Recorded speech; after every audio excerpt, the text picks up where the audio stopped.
ഇന്ന് പറയാൻ പോണ വിഷയം രാഷ്ട്രീയമാണ്, അല്പം രാഷ്ട്രീയമാണ്.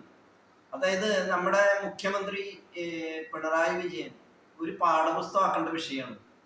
അദ്ദേഹം ഇതിനെ പാഠപുസ്തകം എന്ന് പറഞ്ഞാല് അദ്ദേഹം ഏത് പ്രതിസന്ധികളും തരണം ചെയ്യുന്ന വ്യക്തിയാണ്. കാരണം 10 കൊല്ലായി, 80-ാം വയസ്സായി. പക്ഷെ ഇതിനും വലിയ വലിയ പ്രശ്നങ്ങൾ വന്നിട്ട് കോടതി വിധികളും കോടതി കേസുകളും നൂലാമാലകളും ഇതൊക്കെ വന്നാലും പുള്ളി അതിനൊക്കെ അതിജീവിക്കുന്നു. അതാണ് പാഠപുസ്തകമാക്കേണ്ട വിഷയം എന്ന് ഞാൻ പറയുന്നത്. ഇതിനെ പിന്നെ പുള്ളിക്ക് പല ശത്രുക്കളുണ്ട്. ഈ ശത്രുക്കളെയൊക്കെ പുള്ളി നിർമ്മാർജ്ജനം ചെയ്യണം, അടിച്ചൊതുക്കണം, ഒതുക്കി നിർത്തണം. ഇങ്ങനെയൊക്കെയാണ് രാഷ്ട്രീയം എന്നുള്ളതാണ് പാഠപുസ്തകമാക്കേണ്ട വിഷയം. അപ്പൊ രാഷ്ട്രത്തിലെ തന്ത്രജ്ഞനാണ് പുള്ളി പിണറായി വിജയൻ. ഇതാണ് ഞാൻ പറഞ്ഞുകൊണ്ടിരുന്നത്. അപ്പൊ അതില് നെഗറ്റീവ് ഉണ്ടാവാം, ആ നെഗറ്റീവ് നമ്മൾ തള്ളിക്കളയാം. കാരണം നെഗറ്റീവ് ഒരുപാടുണ്ട്, ആ നെഗറ്റീവൊക്കെ തള്ളിക്കളയാം. എങ്കിലും ഒരു കാര്യം നമ്മൾ മനസ്സിലാക്കണം, ഇത് പിണറായിയെ സ്തുതിച്ചിട്ടാണ് ഞാനിപ്പോ ഈ പറഞ്ഞത്. ഇനി പിണറായിയുടെ കൂടെ നിന്ന ആൾക്കാർ പിണറായിയെ ചതിച്ച ആൾക്കാരുണ്ട്. അൻവർ, നിലമ്പൂര് MLA അൻവർ, അദ്ദേഹം എന്തൊക്കെ വൃത്തികേടുകളാണ് ചെയ്ത് അവസാനം കറിവേപ്പില പോലെ ഒരു രാഷ്ട്രീയ പാർട്ടി എടുത്തിട്ടില്ല. ആദ്യം DMK അടുത്ത് പോയി, DMK കൈയൊഴിഞ്ഞ്, പിന്നെ തൃണമൂൽ കോൺഗ്രസ് എടുത്തു. അത് കഴിഞ്ഞ് ഇപ്പൊ UDF അടുത്ത് കയ്യും കാലും പിടിച്ചു. UDF എന്താ പറയണേ, ഒരു കാൻഡിഡേറ്റിനെ എടുക്കണം, അവർക്ക് UDF പ്രത്യേക നിബന്ധനകളുണ്ട്. പക്ഷെ അസോസിയേറ്റ് മെമ്പർഷിപ്പ് കൊടുക്കാൻ നോക്കും, മന്ത്രിസ്ഥാനം തരില്ല എന്ന് നോക്കും. അങ്ങനെ UDF നിന്നും കാര്യമായ ഒരു ഗുണം കിട്ടുന്നില്ല. ഇനിയിപ്പോ ഇതിപ്പോ സ്വതന്ത്രമായിട്ട് നിൽക്കാന്ന് പറഞ്ഞു, അപ്പോഴും വിലയില്ല. കാരണം കാട്ടിക്കൂട്ടിയ കുതന്ത്രങ്ങളും തെണ്ടിത്തരങ്ങളും അത്രമാത്രം ഉണ്ട്. ആ മറുനാടനെ ഒരുപാട് ദ്രോഹിച്ചിട്ടുണ്ട് 2 വർഷം മുമ്പ്. അതിന്റെയൊക്കെ ബലം അനുഭവിക്കാണ്ടിരിക്കാൻ പറ്റുമോ? വേണ്ടാത്ത കള്ളത്തരങ്ങളും ദുഷ്പ്രചരണങ്ങളൊക്കെ അദ്ദേഹം ധാരാളം നടത്തിയിട്ടുണ്ട്. അത് അൻവറിന്റെ വിഷയം. ഇനി പറയാൻ പോണ വിഷയം നമ്മുടെ മോദി സാറ് ഇപ്പൊ ഓപ്പറേഷൻ സിന്ദൂർ ചെയ്തു. ഈ ഓപ്പറേഷൻ സിന്ദൂർ ചെയ്തപ്പോ അദ്ദേഹം അങ്ങനെ മൈലേജ് എന്ന് പറയാൻ പറ്റില്ല. നമ്മളിപ്പോ ഒരു കാര്യം അതിലും പ്രത്യേകം പഠിക്കാനുണ്ട്, ഒരുപാട് കാര്യങ്ങൾ. അദ്ദേഹം ഒരുപാട് ബുദ്ധിയാണ്, അതാണ് ഏറ്റവും വലിയ ബുദ്ധി. കാരണം ലോകത്തിന്റെ പല രാജ്യങ്ങൾക്കും ഭീകരന്മാരുടെ ഭീകരതയ്ക്ക് എതിരായിട്ട് നമ്മുടെ ഇന്ത്യയിലത്തെ പല പ്രമുഖരും, അതായത് ശശി തരൂർ അടക്കം, ജോൺ ബ്രിട്ടാസ് അടക്കം, അങ്ങനെ പല നേതാക്കന്മാർ, പല രാഷ്ട്രീയ പാർട്ടികളുടെ നോമിനികളെ തെരഞ്ഞെടുത്തിട്ട് പല രാജ്യങ്ങളിലേക്ക് അയക്കുകയാണ്. അതിൽ ശശി തരൂരാണ് ഏറ്റവും കേമൻ.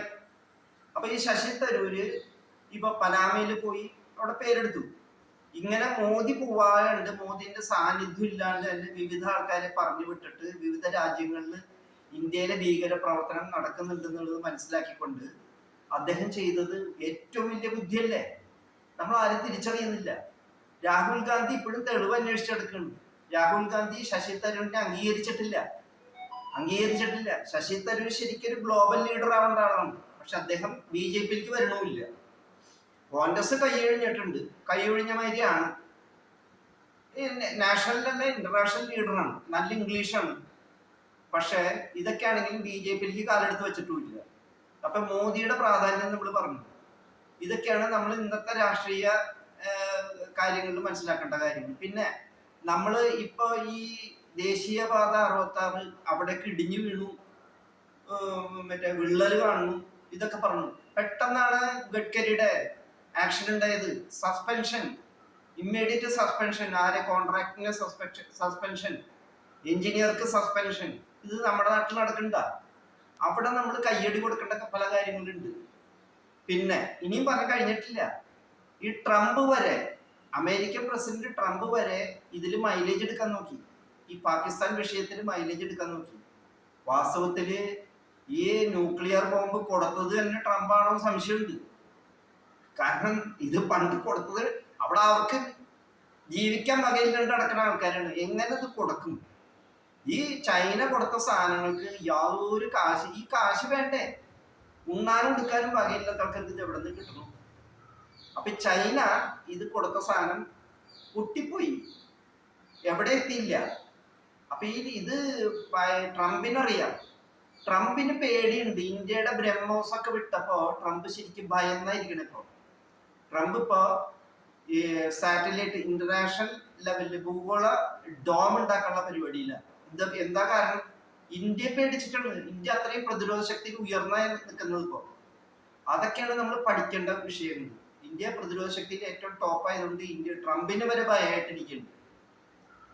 അപ്പൊ നമ്മളൊരു കാര്യം മനസ്സിലാക്കണം, ട്രംപിനെ വിശ്വസിക്കാൻ പറ്റില്ല. കാരണം ട്രംപ് അവിടെ ഇവിടെ കാലുകുത്തുണ്ട്.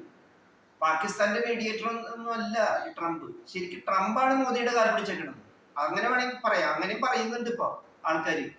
ട്രംപ് മോദിയുടെ കാല് പിടിച്ചെന്നാ പറയണത്. അല്ലാണ്ട് മോദി ഇവരുടെ ആരെയും കാല് പിടിച്ചിട്ടില്ല. മോദിക്ക് സീസ് ഫയർ ഇല്ല. സീസ് ഫയർ എവിടെ പറഞ്ഞ? അത് ഈ പാകിസ്ഥാൻ പ്രസിഡന്റ് വന്ന് സീസ് ഫയർ വേണമെന്ന് പറഞ്ഞപ്പോഴാണ് കൊടുത്തത് സീസ് ഫയർ.